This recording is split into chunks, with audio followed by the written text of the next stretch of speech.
বলবীর, বল উন্নতম বশীর।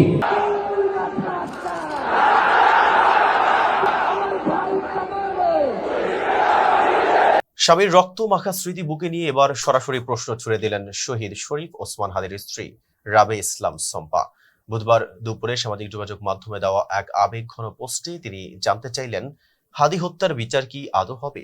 একই সঙ্গে স্বামীর হাতে গড়া সংগঠন ইনকিলাব মঞ্চ কেন কোনো কঠোর কর্মসূচি ডাক দিচ্ছে না তা নিয়েও প্রশ্ন তুললেন তিনি। তবে সব শঙ্কা উড়িয়ে দিয়ে নিজেই দৃঢ় কণ্ঠে ঘোষণা করলেন, যে কোনো মূল্যেই হোক হাদি হত্যার বিচার আদায় করতেই হবে, অন্যথায় এই দেশে আর কোনো বিপ্লবী বীরের জন্ম হবে না। ফেসবুক স্ট্যাটাসে শম্পা লিখেন, বিচার হবে না এমন চিন্তা মাথায় আনাও পাপ।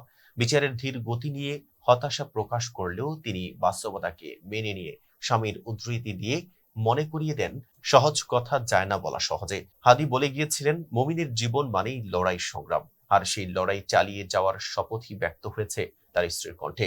ইনকিলাব মঞ্চের নীরবতা নিয়ে প্রশ্ন তুললেও সংগঠনের কর্মীদের প্রতি হাদির গভীর ভালোবাসার কথাও তিনি তুলে ধরেছেন।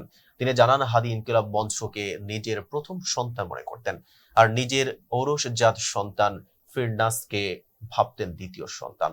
সংগঠনের কর্মীদের নিঃস্বার্থ যোদ্ধা উল্লেখ করে শম্পা বলেন, যারা 24 ঘন্টা হাদির ছায়ার সঙ্গে ছিলেন, নেতাকে হারিয়ে তাদের মানসিক অবস্থা এখন কতটা নাজুক তা অনুভব করা জরুরি। হাদি বেঁচে থাকলে নিজের সমালোচনা সয়ে নিলেও ইনকিলাব মঞ্চের ভাই বোনদের নিয়ে কোনো কটূক্তি সহ্য করতেন না বলেও উল্লেখ করেন তিনি। স্বামীর আদর্শকে বুকে ধারণ করেই রাবি ইসলাম শম্পা তার পোস্ট শেষ করেছেন এক বিপ্লবী উক্তি দিয়ে, দাসত্বই যে জমিনের নিশ্চল নিয়তি, লড়াই সেখানে সর্বোত্তম ইবাদত।